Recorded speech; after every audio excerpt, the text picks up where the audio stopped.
자, 여러분 안녕하세요. 방금 한국은행 금통위 기준금리 9연속 동결 결과가 발표됐습니다. 저는 지금 이제 출근을 해야 되는데 먼저 여러분들께 즉시 분석 속보로 말씀드려야 돼서 이 이야기 짧게 좀 해드리고 출근하도록 하겠습니다. 참고로 제가 목소리가 지금 코가 많이 막혀서 목소리가 좀 맹맹한데 좀 양해를 부탁드리고 내용에 집중해서 좀 이야기를 들어주시길 부탁드리겠습니다. 본격적으로 이제 시작하도록 하겠습니다. 자, 말씀드렸던 것처럼 한국은행 기준금리 9연속 동결입니다. 지난 23년 1월에 이후로 그때 금리 인상하고 9번 연속 기준금리를 동결했죠. 1년에 8번 금통위가 있으니까 1년 내내 동결했고 그리고 또 한 번 동결했다. 뭐 이렇게 표현해 보면 되겠네요. 그럼으로써 한미 간의 기준금리 격차는 2%포인트로 벌어진 채 계속 유지되고 있다. 이렇게 정리하겠습니다. 이번에 기준금리가 동결될 것은 아마 시장에서 다 예상했던 결과예요. 그게 중요하다기보다는 앞으로 한국은행은 언제 금리를 인하할까 이 부분에 좀 관심이 주목되고 있죠. 그런 면에서 최근 약 뭐 한 달 동안 한국은행 총재가 어떤 발언들을 했는지를 좀 정리해드리고 그 발언들을 바탕으로 본격적으로 금융 안정됐는지 경기 안정됐는지 또 물가 안정됐는지 3대 중앙은행의 목표에 부합하게 가고 있는지 이것을 기준으로 해서 금리 인하 시점을 한번 진단해보는 그런 시간을 갖도록 하겠습니다. 자, 바로 가도록 하겠습니다. 한국은행 총재가 최근에 미국 성장세가 강하다 보니 연준이 금리를 금방 내리지 않을 것. 미국 경제가 탄탄하니까 경기가 걱정돼서 금리를 인하할 필요까지는 없는 상황이에요. 반대로 미국 성장세가 강하면 물가가 잘 안 잡히죠. 고용시장도 탄탄하기 때문에 임금 상승률이 둔화되지 않아요. 그러니까 금리를 인하할 만한 여건이 조성되지 않는 겁니다. 이번 한국 최고 경영자 포럼에서 이런 발언도 했지만 우리 통화 정책도 영향을 받기 때문에 금리를 내리는 속도가 늦어질 수 있다. 미국이 금리를 인하하는 시점이 계속 늦어지고 있기 때문에 우리의 통화 정책도 금리 인하 시점도 늦어질 수 있다. 자, 이 이야기를 요약한다면 미국의 금리 인하 시점은 당장 오지 않는다. 그리고 미국의 금리 인하 시점에 비슷하게 우리도 발맞춰 갈 것이다. 그래서 우리도 금리 인하 시점이 당장 오지 않는다라는 표현으로 정리를 해볼 수 있을 것 같습니다. 또 어떤 발언들을 더 추가적으로 했는지 보겠습니다. 금리를 섣불리 내리면 돈이 부동산으로 갈 것이다. 금리를 급격히 인하할 때 코로나19 팬데믹 때 기억하시죠? 급격히 인하하면 그만큼 낮은 금리 속에서 투자자들이 돈을 굳이 은행에 둘 필요가 없다라고 느끼고 조금 더 주식시장, 부동산 시장으로 이동할 것이다. 그만큼 부동산 매매 수요가 부족한데 매매 수요로 이어질 수 있기 때문에 금리를 섣불리 내리기 힘들다. 그러니까 부동산 시장을 봤을 때도 금리를 인하하기가 쉽지 않은 것이다 라고 또 표현을 하고요. 물가가 안정되는 수준을 보고 금리를 내릴 것이고 경제성장 문제는 구조적 문제 해결 없이 통화정책만으로 해결하기 어렵다. 자, 물가가 안정되는지 2%라는 목표 수준에 부합하는지 그걸 보면서 금리를 인하할지를 결정할 것이다. 이거는 교과서적인 표현이에요. 그리고 경제 성장 문제가 말 그대로 장기적으로 우리는 저성장 국면에 놓인 거 아니냐라는 구조적으로 우리 경제는 저성장 고착화되는 거 아니냐 하는 걱정들을 많이 하는데 그 저성장 고착화되는 것을 걱정해서 금리를 인하하기보다는 저성장 고착화 문제는 구조적으로 각종 문제를 해결해야 되는 것이지 통화 정책만으로 제로 금리를 도입해서 경기를 일시적으로 부양시키는 그런 성격이 아니다라고 표현을 합니다. 자, 어쨌든 경기가 구조적으로 저성장화되고 있는데 제로금리 도입해야 되는 거 아니냐라는 그런 의견에 금리 인하 필요 없다. 그것은 구조적인 대응책, 제가 그동안 말씀드렸던 교육개혁이라든가 R&D 혁명이라든가 전 인구의 인재화라든가 이런 구조적인 개선 노력을 통해서 뭐 저출산을 극복한다든가 뭐 이런 것들, 이런 구조적인 문제 해결을 통해서 저성장을 극복하는 것이지 금리 인하를 통해서 성장을 구조적으로 만드는 것은 아니다라고 표현했습니다. 저도 이 부분 거의 100% 동의합니다. 예, 이 부분에 대해서 주요국 금리가 빠르게 올라갈 때 하드는 천천히 올렸다. 그러니까 미국이 금리 인상을 막 할 때 우리는 천천히 올렸다. 물가 불확실성이 높아서 긴축 기조 장기간 지속해야 한다. 그러니까 주요국이 금리를 빠르게 인상할 때 우리는 천천히 올렸듯이 우린 천천히 또 내릴 것이다. 그러니까 급하게 인하할 만한 여건이 아니다라는 것이죠.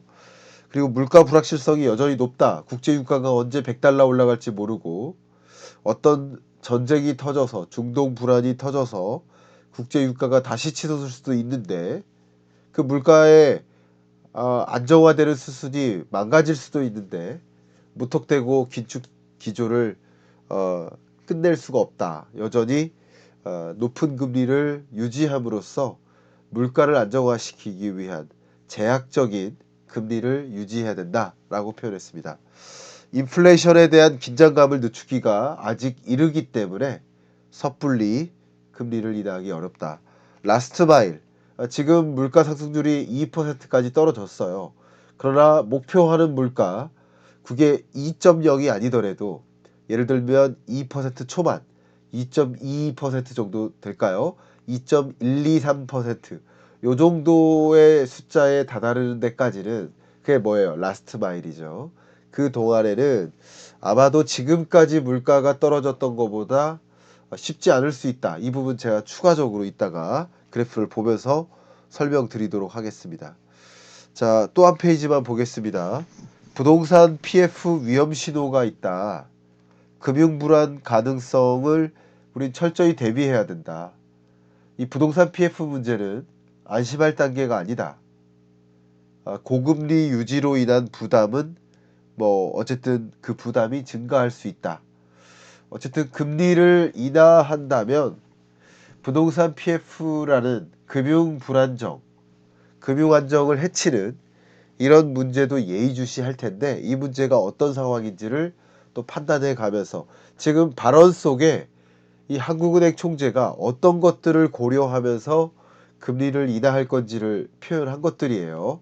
자, 이제 제가 이 발언들을 제가 보여드린 것은 오히려 통계를 보여드리기보다 이 발언을 통해서 여러분들이 어떤 것들이 주요 잣대가 되고 그런 것들을 기준으로 금리 인하 시점이 올 것인지를 판단하는데 충분히 도움이 될 것 같아서 여러분께 보여드렸습니다. 자, 이제 하나하나 따져보겠습니다. 제가 강조했듯이 세 가지죠. 하나가 뭐예요? 물가 안정. 두 번째가 뭐예요? 경기 안정. 마지막 세 번째가 금융 안정. 이 세 가지의 중앙은행의 목적이 있다. 이 목적을 이 세 가지 다 안정화를 유지하도록 노력하는 것이 중앙은행이 하는 일이다. 자, 됐죠? 여기에 한 가지 더 더한다면 한미 기준금리 격차. 이것도 고려한다. 이렇게 네 가지로 제가 분리해서 말씀을 드려보도록 하겠습니다. 방금까지 말씀드렸던 것처럼 소비자 물가 상승률이 나름 떨어진 건 사실이에요. 그러나 여전히 2.8% 수준으로 여전히 물가가 2%라는 목표 물가에 부합하는 수준은 아니다라는 것을 우리는 확인할 수 있습니다. 근원 물가를 보나 소비자 물가를 보나 둘 다 물가 상승률이 정점을 찍고 떨어지고 역시 근원 물가도 정점을 찍고 떨어지는 흐름인 것은 자명합니다. 그러나 여전히 목표 물가 2% 초반에 부합하는 건 아니기 때문에 이것만 가지고 섣불리 금리를 인하할 수 없다. 예를 들면 이때도 물가 상승률이 2.3%까지 찍은 적이 있어요. 그러나 다시 치솟았었죠. 이런 일이 있을 수 있기 때문에 물가를 더 예의주시하고 인내심을 가지고 지켜보도록 하겠다라는 표현입니다. 자, 이 소비자 물가를 결정짓는 선행 변수가 뭐예요? 바로 수입 물가라고 제가 누차 말씀드렸죠. 왜냐하면 수입 물가, 수입하는 물건의 원자재나 부품의 가격이 어떻게 움직이느냐를 봐야 되고, 그게 생산자 물가에 영향을 주고 결국 그게 소비자 물가에 영향을 주니까 시간적 격차를 두고 수입 물가 상승률을 들여다봐야 된다. 이 말씀 드렸습니다. 근데 원화 기준과 달러 기준으로 봤을 때 이 수입 물가 상승률이 계속 마이너스 행보를 보이다가 원화 기준으로는 플러스로 반등했습니다. 1월 달에. 뭐 이 물가 상승률이 높은 건 아니에요. 0.2%니까 뭐 이 정도면 어쨌든 낮은 물가를 유지할 수 있도록 기여를 해요. 그러나 이것이 마이너스 16%를 찍다가 0.2% 플러스로 반등한 것은 좀 불안하죠. 그래서 물가가 다시 반등할 수도 있겠다라는 걱정이 들게 하는 그런 지표가 발표된 겁니다. 자, 이런 것들을 보니까 불안하다라는 거예요. 그래서 물가 아직 목표하는 수준에 이른 것도 아니고 앞으로 그 목표하는 수준에 그냥 순조롭게 가지 않을 수도 있는데 당장 금리를 인하하기는 쉽지 않다. 물가라는 측면을 봤을 때 금리 인하가 쉽지 않다라는 것입니다. 두 번째, 경기 안정 목표 측면에서 말씀을 드리도록 하겠습니다. 최근에 IMF에서 경제 성장률 전망치를 발표했었는데 23년 경제가 1.4%로 굉장히 경기가 불안했습니다. 그런데 24년 경제는 그래도 2.3%로 물론 이 경제 성장률을 그대로 이해하시면 안 됩니다. 왜냐하면 전년 경제가 너무나 안 좋았기 때문에 그거에 비해서 뭐 이 2.3% 증가율은 굉장히 높은 게 아닙니다. 이해 가시죠? 23년 경제 GDP가 너무나 쪼그라들었었기 때문에 그것과 비교했을 때 고작 2.3%밖에 안 증가하네 라는 흐름이니까 경기가 좋은 건 아니에요. 오해하지 않아 주시고요. 다만 1.4%, 1%대에서 계속 1%대를 유지하거나 하면 경기가 매우 불안한 것인데 그래도 그거보다는 낫다라고 볼 수 있기 때문에 경기가 위태위태해서 그래서 금리를 인하할 만큼은 아니다. 또 종전에 10월에 봤을 때보다는 이번 1월에 전망했을 때 전망치를 상향 조정한 것은 어쨌든 미국 경제를 상향 조정하고 중국 경제를 상향 조정하면서 한국 경제도 덩달아 상향 조정한 경향은 있습니다만 어쨌든 뭐 다른 나라 다 상향 조정할 때 우리나라만 하향 조정하는 것보다는 나은 상황인 거죠. 그렇게 고려해서 경기 안정 목표는 목표에 딱 부합하진 않지만 금리를 인하할 만큼 그렇게 불안한 것은 아니라고 판단하고 있습니다.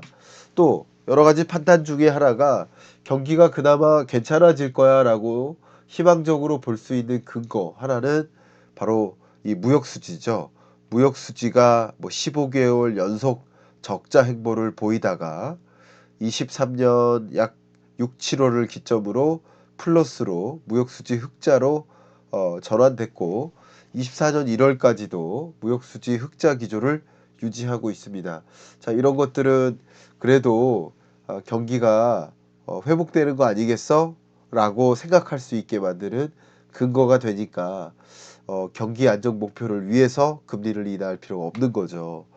또 이 제조업 경기를 우리는 좀 봐야 되는데 보시는 것처럼 제조업 경기가 이렇게 바닥을 찍고 회복되는 모습에 있는 건 사실이에요. 특히 반도체 생산 지수가 23년 1월에 바닥을 찍고 좀 뚜렷하게 회복되는 모습 이런 것들을 보면 또 우리 반도체가 우리 한국 경제에 얼마나 비중을 차지하는지 여러분 아시기 때문에 또 제조업에도 영향을 미칠 뿐만 아니라 이런 것들이 그래도 경기가 좋은 건 아니지만 정말 찐바닥은 지나는 거 아니겠어?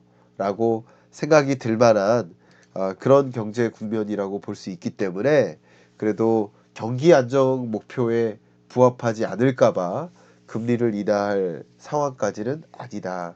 이렇게 보겠네. 경기가 좋다는 게 아니라 네, 그렇게 보겠습니다. 자, 이제 세 번째죠. 금융 안정.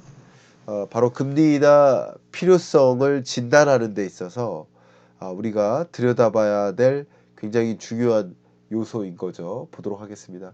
여러분 제 목소리가 너무 그 코맹맹이 소리여서 불편하실까봐 참 저도 염려가 되지만 어쨌든 전달을 다 해드리도록 하겠고 최대한 좀 짧은 시간 안에 설명을 드려보도록 하겠습니다. 근데 아직 많아요. 자, 말씀드리도록 하겠습니다. 금리 인하 필요성을 진단해 보겠다. 뭐 때문에? 금융 안정 때문에. 금리 인하 필요성 진단해 보면 금융 불안이 좀 있어요. 다시 말하면 신용 위험이 커지고 있어요. 바로 어제 발표됐던 가계 신용 데이터, 가계 부채가 뭐 큰 폭은 아니지만 어쨌든 3분기보다도 또 늘어서 가계부채 규모가 1886조 원을 기록했습니다. 이 가계부채가 계속 늘어나고 있고 또 그 가계부채의 부실 문제가 상존하기 때문에 부실 문제를 어떻게 봐요? 전체 우리나라에 차주가 있겠죠. 차주. 돈을 빌린 가구. 우리나라 가구 수가 대략 2천만 가구고요.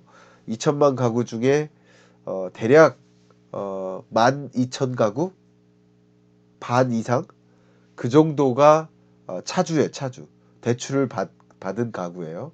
그 금융대출을 의존하고 있는 그 차주를 기준으로 설명을 드린다면 그 차주 중에 취약 차주가 얼마나 비중을 차지하나. 자, 취약 차주의 정의를 말씀드릴게요. 제가 누차 말씀드렸지만 어쨌든 빚을 못 갚을 가능성이 있는 차주, 취약 차주 이렇게 보겠죠. 취약 차주의 정의는 이것에 부합하면 됩니다. 한 가지는 저소득층이면서 세 가지 이상 다중채무를 의존하고 있으면 취약차주예요.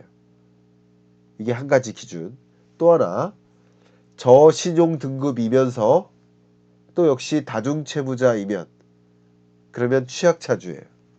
그러니까 다중채무자라고 다 취약차주는 아니고요. 다중채무자가 뭐예요? 세 가지 이상의 빚을 지고 있는 사람. 예를 들어 신용대출, 뭐 주택담보대출, 카드대출. 그러면 대출의 종류가 세 가지죠. 이렇게 다중채무자인데 저소득층이거나 또 저신용 등급이면 취약차주로 분류됩니다. 근데 전체 가구 수가 2천만 가구고 대략 12,000가구 정도가 금융대출 가구인데 대출을 짊어진 가구인데 그 중에서 취약차주가 얼마나 차지하나 이거예요. 그게 6.5%에 이른다라는 거예요. 근데 이 취약차주의 비중이 6%까지 떨어졌다가 6.3, 6.5%로 지속적으로 늘어나는 모습은 좀 불안합니다. 그죠? 금융 불안 합니다. 그 다음 한 가지 기준이 이거고요. 두 번째 기준은 전체 가계부채 규모가 대략 1900조 원 정도 되잖아요. 그 1900조 원 중에 얼마만큼이 이 취약차주가 빌린 돈일까 이거예요. 갚지 못할 가능성이 높은 상대적으로 높은 그런 대출의 규모가 5.2%에 이릅니다. 그동안 5% 수준이었다가 5.2%에 이르니까 이것은 역시 불안하게 전개되는 게 사실이라고 볼 수 있어요. 다만 가계부채 규모가 늘어난 것과는 달리 취약차주의 비중이 그래도 2015년에서 2019년까지랑 비교해 보면 그때보다도 여전히 이 비중이 낮기 때문에 그렇게 심각하게 우려할 만한 상황은 아니다라고 판단할 만한 근거예요. 한 가지가. 그 다음 역시 대출 금액 기준으로도 뭐 최근에 올라가긴 올라갔지만 예전 2019년 이전과 비교해 보면 뭐 그렇게 심각한 상황까지는 아니다. 그러니까 2천조의 문제가 아니라 2천조 중에 5% 대략 100조 원 정도가 문제다라는 것을 강조하는 거예요.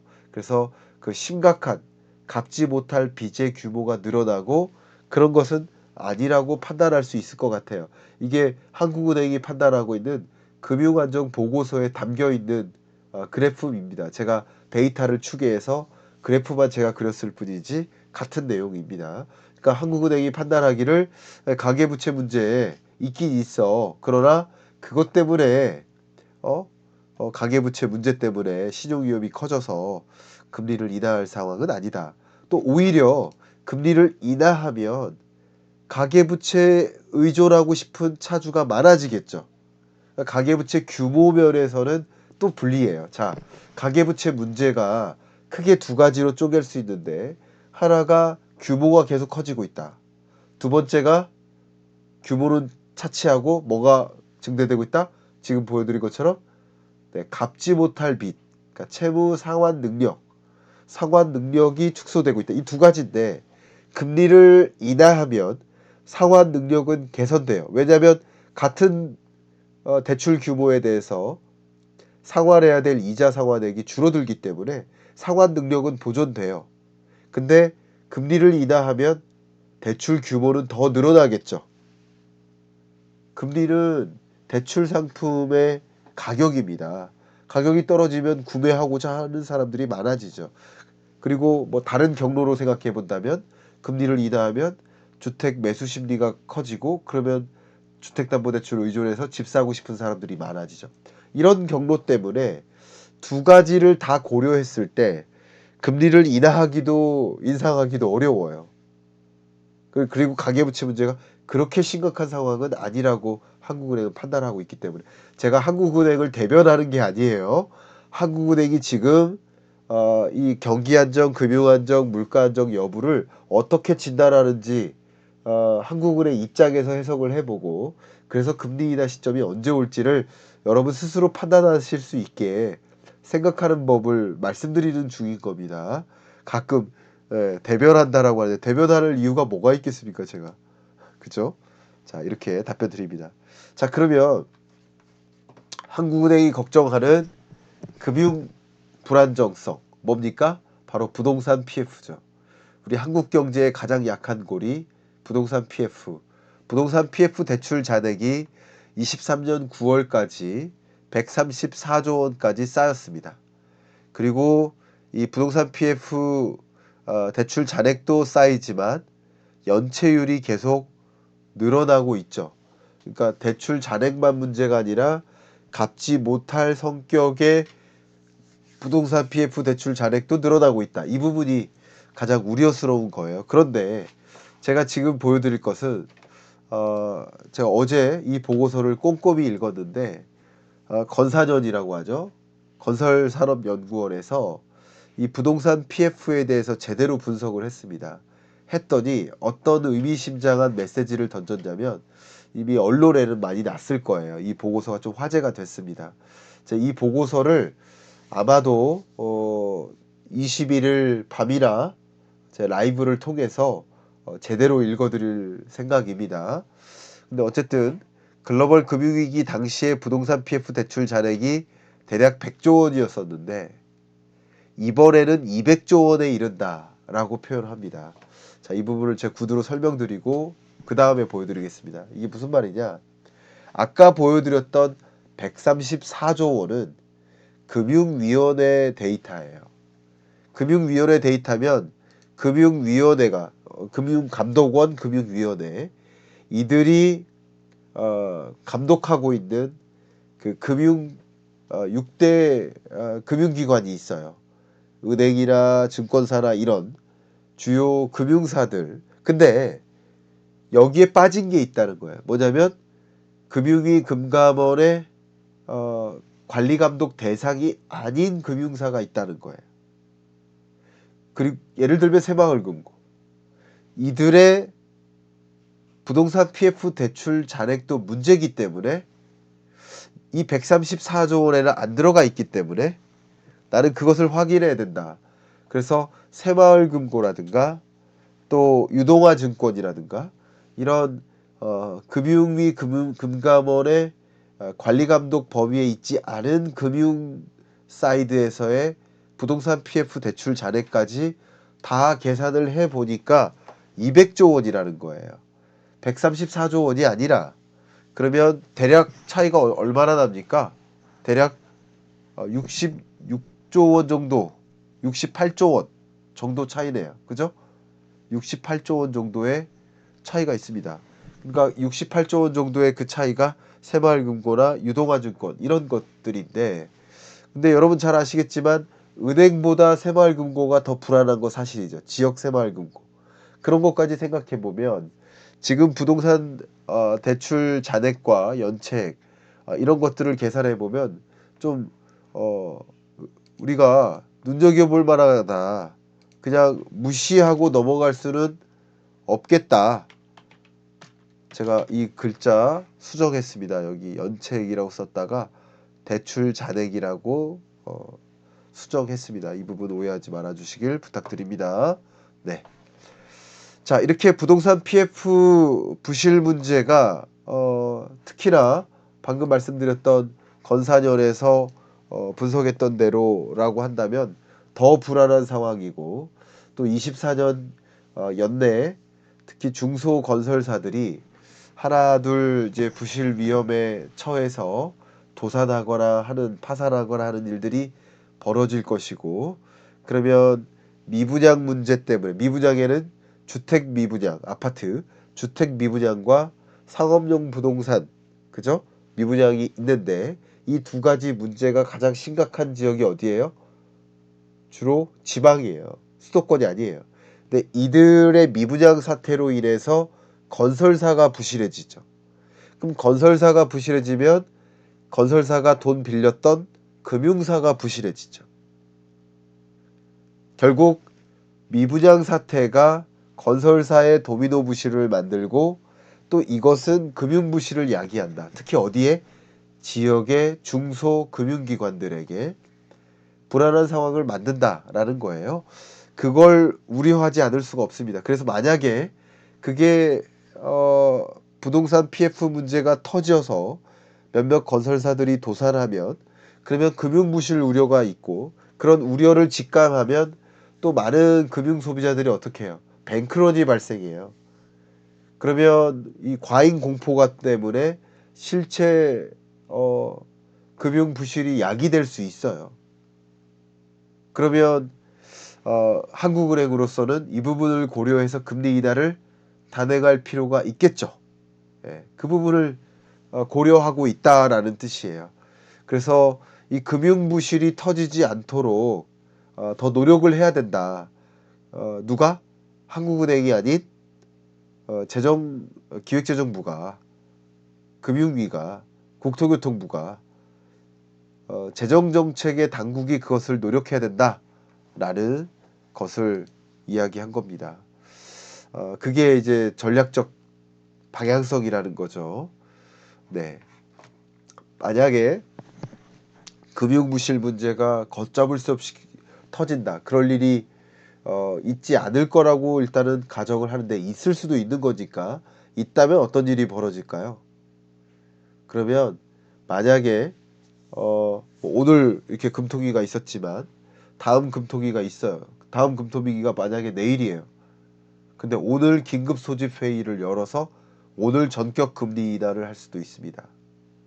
이번 주 목요일 날 금통위지만 오늘이 만약에 주말이에요. 주말에도 모여서 금통위 열어서 긴급 소집회의 열어서 금리 인하 할 수 있습니다. 그만큼 이런 시스템적 리스크가 발생하면 적극적으로 금리를 인하할 수 있습니다. 그런 시나리오가 뭐 전혀 불가능한 건 아니니까 가능한 시나리오로 하나 가정하시고, 저는 무게를 두지는 않아요. 그럴 가능성이 많다 이렇게 보진 않아요. 그러면 가장 대표적인 금리 인하 시점은 어떻게 될까?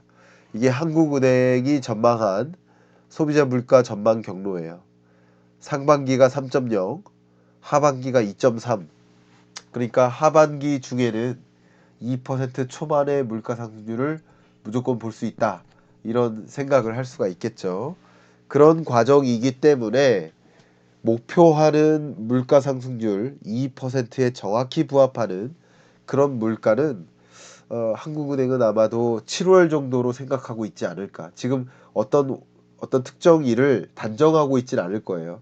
근데 아마도 물가 전망 시나리오대로라고 한다면 7월 정도의 금리 인하를 할 수 있지 않을까라고 보고 있고, 7월이 아닐 수도 있습니다. 물가가 상향 조정될 수 있죠. 예를 들어서 여기 보시는 것처럼 23년 8월에는 물가의 경로가 3.0, 2.5, 2.3 이렇게 갈 줄 알았는데 11월에는 이것을 각각 상향 조정한 거 아니겠습니까? 역시 2.3이 아니라 2.6으로 상향 조정할 수도 있는 거니까 그 물가의 흐름을 예의주시하면서 금리 인하 시점을 고려할 필요가 있겠다라고 말씀드리고, 얼마 전에 언론에서 조사를 했습니다.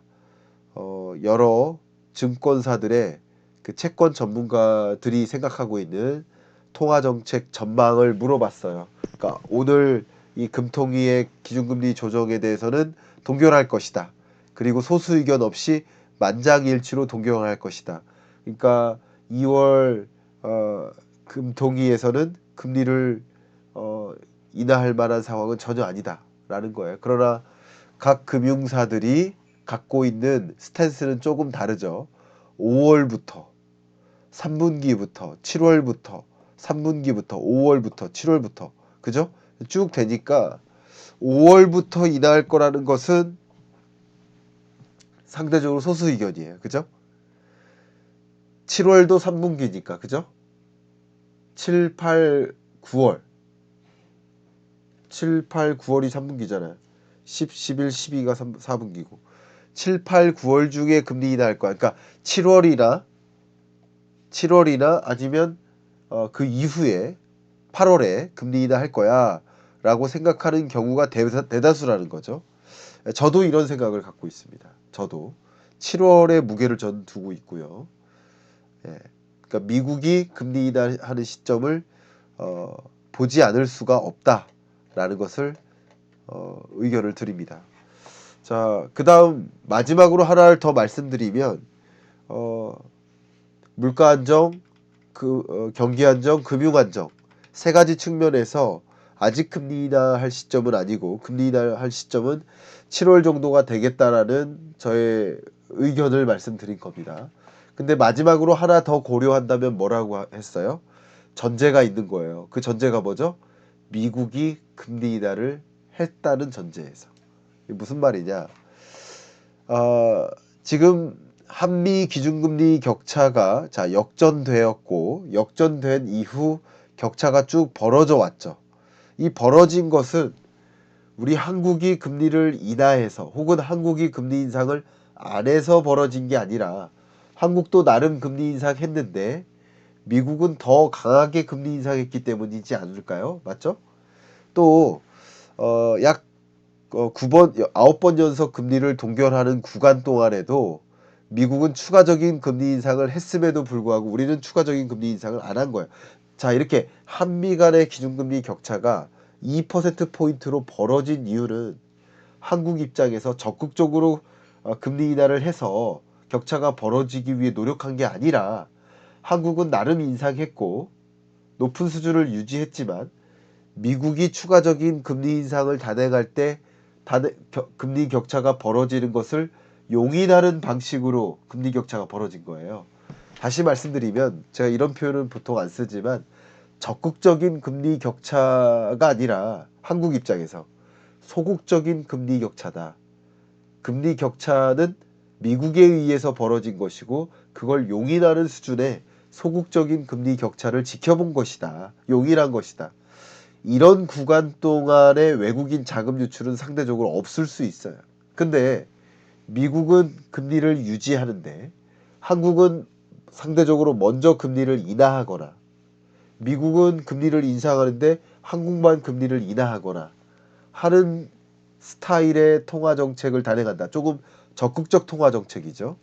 적극적인 의미에서 기준금리 격차가 벌어진다라고 한다면 그것은 외국인 투자자들이나 외국인 자금의 흐름이라는 관점에서 봤을 때 한국 경제가 그만큼 위험한가 보다 하면서 자금 유출이 거세게 일어날 수 있습니다. 이해 가셨죠? 그렇게 두 가지를 구분하시면 좋겠습니다. 그런 의미에서 한국이 금리 인하를 먼저 단행하기가 쉽다? 쉽지 않다라는 것을 강조해 드린 거예요. 이번에 지금부터 한국은행이 먼저 금리를 인하했다가는 대규모 자금 유출 우려가 있을 수 있기 때문에, 그러니까 격차가 벌어지는 동안 자금 유출 우려는 없다라고 제가 말씀드렸어요. 그때의 성격과 우리가 먼저 금리를 인하함으로써 격차를 벌릴 때는 자금 유출 우려가 있다라는 거예요. 그것은 좀 다른 경우다라고 말씀을 드릴게요. 그런 관점에서 미국이 금리 인하를 안 하는데 먼저 인하하기는 쉽지 않아 보인다라고 판단하고 있습니다. 자, FOMC 회의를 보면 다음이 3월 한국 시간으로 21일 새벽 4시에 있죠. 당연히 저는 새벽 3시 55분에 알람을 맞춰놓고 부시시하게 일어나서 즉시 분석해 드릴 예정입니다. 그리고 우리는 4월 달에 금통위가 있어요. 그러면 보시면 3월 달에는 동결할 것이고요. 4월 달에 인하할 수도 있어 라고, 굳이 따지면 5월이죠. 5월에 금리 인하할 수도 있어 라고 얘기하진 않겠죠. 그럼 아무리 빨라도 6월이 되는 거예요, 이제는. 그죠? 왜냐하면 포워드 가이던스를 던져야 되니까. 그러면 만약에 아무리 빨라도 6월에 된다. 그러면 우리는 5월에 선제적으로 금리 인하를 할 수가 없으니까, 그래서 7월이라는 거예요. 그죠? 빠르면 7월이라는 거예요. 7월 아니면 8월이다. 이렇게 말씀을 드리도록 하겠습니다. 자, 끝으로 홍보 말씀 드려야 될 것 같습니다. 리포트 앤 세미나를 준비했어요. 김광석 교수의 2024년 경제 대전망, 시작된 돈의 이동. 경제를 들여다보고 돈이 어떻게 이동하고 그 이동에 맞게 나는 어떤 투자 의사 결정을 내릴지를 판단할 수 있는데, 이 리포트를, 제가 쓴 리포트를 좀 읽으시고 또 세미나까지 들으시면 도움이 되지 않을까. 물론 24년 3월 2일 날 토요일이죠. 토요일 날 오전 11시부터 제 시간을 잘못 썼습니다. 8시가 아니라 3시간 정도 되니까 2시입니다. 11시부터 2시까지 리포트 앤 세미나가 있습니다. 제가 희망하시는 분 한 5분 정도를 초대해서, 5분 정도만 초대해도 될까요? 초대해서 직관하실 수 있게도 좀 해드릴까 생각이고요. 또 리포트 앤 세미나를 이날 이 시간에 못 보시는 분은 그 소장용으로 영상을 아마 보내드릴 겁니다. 영상 링크나 아니면 영상 파일을 보내드릴 거예요. 그걸 보시면 리포트도 보시고 또 영상으로도 강의로도 들으시니까 그냥 압축된 시간 안에 정말 경제 대전망을 여러분 함양할 수 있는 시간이 될 수 있지 않을까, 그런 생각을 좀 해보고요. 24년 경제전망서를 읽으신 분은 그 전망서의 함축된 판으로 업데이트된 버전으로 읽으실 수 있다, 이렇게 보시고요. 24년 경제전망서를 못 읽으신 분은 그래도 이 전망 페이퍼 리포트니까 상대적으로 짧겠죠. 한 15페이지 되겠죠.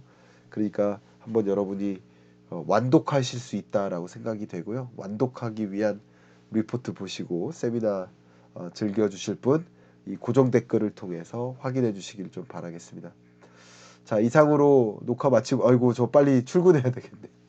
출근하도록 하겠고, 이 코맹맹이 소리에도 불구하고 끝까지 시청해 주신 여러분께 진심으로 감사하고, 가급적이면 목요일, 오늘이죠? 네, 22일 저녁에 라이브를 좀 하도록 하겠습니다. 그때까지 제가 코 빨리 나아서 찾아오도록 하겠습니다. 감사합니다. 좋은 하루 되세요.